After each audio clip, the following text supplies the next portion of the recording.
যে আমরা পৌঁছে গেছি আমাদের মেন ফিস সমুদ্র দেখে আসি। এখন দাঁড়িয়ে আছি হোটেলের এন্ট্রান্সে। তো চল এখন ভেতরে যাওয়া যাক। আর ওখানে বাবু ওখানে লাগেজগুলো নিয়ে দাঁড়িয়ে আছে মেন গেটে। তো এখন ভেতরে আগে যাই। আমরা এখন পৌঁছালাম হোটেলে 6:30 বাজে, যদিও এখন চেক ইন টাইম হয়নি, 7টা মেবি 7টা বা 8টা হবে হয়তো। তো আমরা গেলাম, দেখি এখন ঘুরতে দেয়। নমস্কার বন্ধুরা, জয় জগন্নাথ। আর পুরীতে বেড়াতে আসলেই আমাদের সকলেরই একটা জিনিসের খোঁজ থাকে, কম বাজেটের মধ্যে একটা ভালো হোটেল খুঁজে পাওয়া, আর তার সাথে ভালো খাবার দাবার পাওয়া যায় এরকম একটা হোটেল। আজকে আমি তোমাদের সেই রকমই একটা জায়গার সন্ধান দেব। বেনফিস পশ্চিমবঙ্গ সরকারের আন্ডারে একটি হোটেল বা রেস্টুরেন্ট বা লজ, তোমরা যাই বলতে পারো। আর এটার নাম দেওয়া হয়েছে ঢেউ টুরিস্ট লজ। তো আমি প্রথমে তোমাদের সাথে লোকেশনটা শেয়ার করে দিই। পুরী হোটেলের একদম পাশ দিয়ে যে রাস্তাটা রয়েছে সেখান দিয়ে একটু এগিয়ে এলেই এটা তোমরা দেখতে পাবে। এই লেখাগুলো পড়লে তোমরা হয়তো কিছুটা আইডিয়া পাবে এই ঢেউ টুরিস্ট লজের সম্বন্ধে। আর এখন আমি তোমাদের হোটেলের বাইরেটা একটু ঘুরে দেখাচ্ছি, এরপর ভেতরের দিকটাও কি কি রয়েছে সেগুলো সবটাই তোমাদের সাথে শেয়ার করব। আর এখন চলো হোটেলে কেমন কি খাবার পাওয়া যায় সেই সম্বন্ধে একটু জেনে নেওয়া যাক।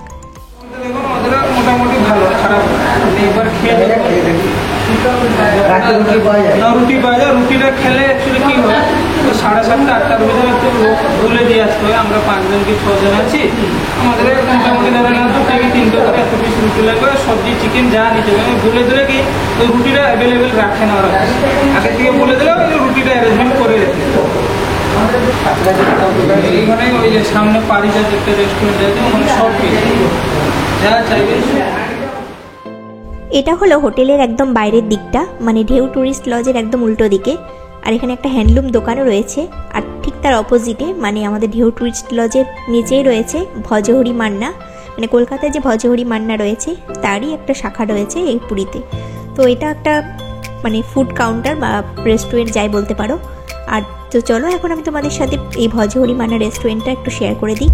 এই ভিডিওতে হয়তো তোমাদের পুরোটা শেয়ার করতে পারবো না রেস্টুরেন্টটা, কিন্তু রেস্টুরেন্টের বাইরের দিকটা বা লোকেশনটা ঠিক কোথায় সেটা তোমাদের একটু শেয়ার করে দিচ্ছি। তো দেখতে পাচ্ছ আমি ঢেউ টুরিস্ট লজ যেটা, সেই লজের একদম বাইরের দিক দিয়ে আমি ভেতরে ঢুকলাম। আর তারপর এখান থেকে রিসেপশন কাউন্টার থেকে নিচের দিকে একটা সিঁড়ি নেমে গেছে, সেখান দিয়ে নিচে আন্ডারগ্রাউন্ডে গেলেই তোমরা এই ভজহরি মান্নার হোটেলটা খুঁজে পাবে।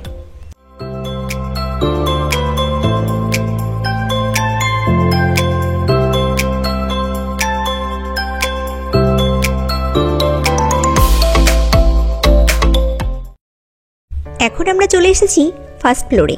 আর আমাদের যে রুমগুলো বুক করা হয়েছিল সে 3টে রুমই ফার্স্ট ফ্লোরেই ছিল।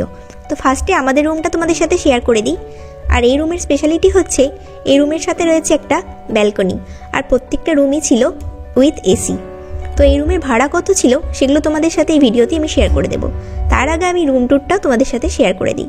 এই রুমে ছিল একটা বক্স খাট, মানে যেটা ছিল ডাবল বেড, আর সাথে ছিল একটা আলনা, একটা টিভি, আর সাথে একটা চেয়ার দিয়েছিল, আর সাথে ছিল একটা ক্যাবিনেট, কিন্তু ক্যাবিনেটটা যাই হোক মিসিং ছিল কোনো কারণে, আর একটা ড্রেসিং টেবিল ছিল।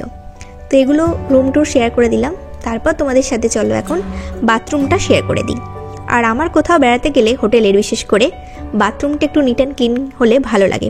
তো সেই দিক দিয়ে একদম পারফেক্ট ছিল, আর সে কারণে আমার কোনো অভিযোগও ছিল না। তো তারপর তোমাদের সাথে রুমের যে স্পেশাল জিনিসটা রয়েছে মানে ব্যালকনি, তো চলো সেটা তোমাদের সাথে শেয়ার করে দিই।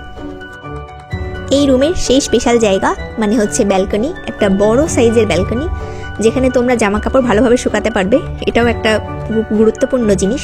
আর তার থেকেও সব থেকে ভালো জিনিস ছিল যে ব্যালকনিতে দাঁড়িয়ে আমরা যেটা বেড়াতে গেলে দেখতে চাই, মানে পুরীতে এসে সমুদ্র। তো হ্যাঁ, এখান থেকে আমাদের সমুদ্র ভালোভাবেই দেখা যাচ্ছিল, আর খুব একটা দূরেও ছিল না। আর চলো আমরা যে নেক্সট রুমগুলো ছিল সেগুলো তোমাদের সাথে শেয়ার করব। তার আগে চলো একটু ছাদটা ঘুরে আসি, মানে হোটেলের ছাদ থেকে আমরা ঠিক কী কী দেখতে পাই সেগুলো তোমাদের সাথে একবার শেয়ার করে দিই। আর তার জন্য আমি ছাদেই চলে এসেছিলাম। তো দেখতে পাচ্ছি এখানে অনেক টিভি রয়েছে, যেহেতু এই টিভিগুলো এখন আর ব্যবহার করা হয় না। তো ছাদে এসে দেখতে পাচ্ছি এখানকার যে মানে পুরী আসার যে প্রধান উদ্দেশ্য, জগন্নাথ দেবের মন্দিরের দর্শন হয়ে গেল ছাদ থেকে। তো প্রথমে জগন্নাথ দেবের মন্দির দর্শন করে নিলাম আমরা ছাদ থেকে।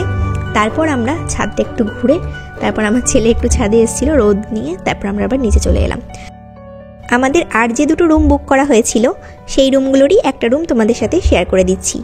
এগুলো ব্যালকনি ছাড়া ছিল আমাদের, তো তার জন্য এগুলোর ভাড়া একটু কম ছিল। তো তো সেগুলো ডিটেলস পরে দিচ্ছি। তো প্রথমেই ঢুকেই যেটা রয়েছে সেটা হচ্ছে একটা বাথরুম। তো চলো প্রথমে তোমাদের বাথরুমটা দেখিয়ে দিই। এই যে এটা হচ্ছে বাথরুম, ঢুকিয়ে রয়েছে একটা প্রথমে কমোড, আর পাশে রয়েছে এরকম শাওয়ার এরিয়া একটা। এই রুমগুলো তো সেম জিনিসই রয়েছে। তো তোমরা চাইলে যারা ব্যালকনি চাইছো না তারা এই রুমগুলো বুক করতে পারো। বেসিন,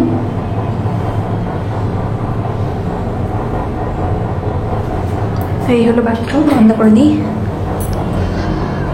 আচ্ছা, এবার আসি ড্রেসিং টেবিল। এই দেয়ালের বাথরুমের যে দেয়াল এন্ট্রান্স সেটা পাশে বাথরুম। এখানে রয়েছে একটা আয়না অনেক বড়, পাশে লাইট, আর এখানে একটা চেয়ার। এর পাশে রয়েছে একটা সেন্টার টেবিল, তার পাশে একটা বেড সাইড টেবিল দিয়েছে, আর এখানে একটা বেড দিয়েছে বড়।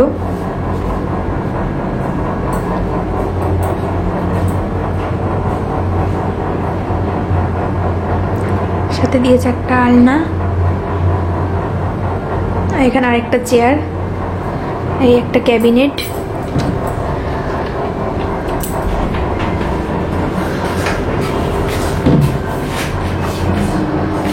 টিভি। এখন তোমাদের সাথে হোটেলের যে মেন ইনফরমেশন, মানে হোটেলের যে ভাড়া কত পড়েছিল রুমের, সেগুলো শেয়ার করে দিচ্ছি। তো আমাদের যে ডিলাক্স রুমটা ছিল উইথ ব্যালকনি, তার ভাড়া পড়েছিল 6,300, আর বাদ বাকি যে দুটো রুম ছিল উইদাউট ব্যালকনি তার ভাড়া পড়েছিল 10,800। আর এই ভাড়াটা হলো উইথ জিএসটি। ওখানে গিয়েও আমাদের আলাদা করে জিএসটি পেমেন্ট করতে হয়েছিল। আর এগুলো আমাদের পড়েছিল 3 নাইটসের জন্য। তো তোমরা দেখলে আমাদের যে রুমটা দিয়েছে আর বাদবাকি যে রুমগুলো দিয়েছে, আমরা যে বেনফিসের যে ঢেউ হোটেলটায় রয়েছি তার যে রুমগুলো রয়েছে সবটা তোমাদের সাথে শেয়ার করলাম। আর এখন আমি দাঁড়িয়ে রয়েছি ব্যালকনিতে। ব্যালকনি থেকে আর সমুদ্রের যে ভিউটা রয়েছে ওইদিকে, সেই ভিউটা দারুণ লাগছে। মানে ঢেউগুলো যে আছড়ে পড়ছে সমুদ্রের ধারে পারে, সেগুলো দারুণ লাগছে।